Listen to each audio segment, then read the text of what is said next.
I rolled into Weston, West Virginia, as the sun began to sink, making the lush Appalachian hills appear to glow.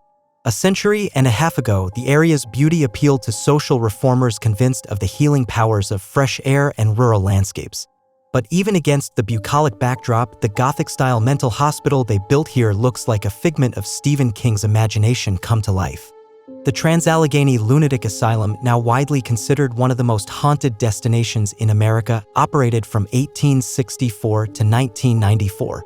Although it was designed for 250 patients, about 2,400 crammed in, which gave me pause when I arrived for my overnight ghost hunt. Was I exploiting their suffering? Or was I validating it?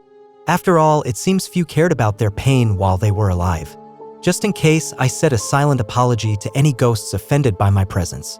I expected to be joined by hardcore paranormal investigators weighed down with camera gear and digital recorders, and there were some, but there was also a preppy older couple, a mom chaperoning tween girls, and a grandma from Indiana named Julia and her skeptical son-in-law. Those two became my friends for the night. Lobotomies and other procedures were performed on thousands of patients. The Allegheny Lunatic Asylum looks like something out of a Stephen King novel.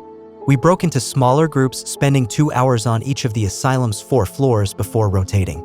Our guide told us about some of the hospital's better-known spirits, including a little girl named Lily who was born in the asylum, a man named Jesse who died of a heart attack in a bathtub, Civil War soldiers, and a patient who was brutally murdered by his roommates. On each floor, she gave us the lay of the land before turning us loose to explore. The hospital is so vast that it was easy to end up alone despite the dozens of other people wandering around. It was also easy to feel lost amid the maze of hallways and patient rooms covered in peeling paint. Julia and I set up in a room allegedly haunted by a spirit named Jim James.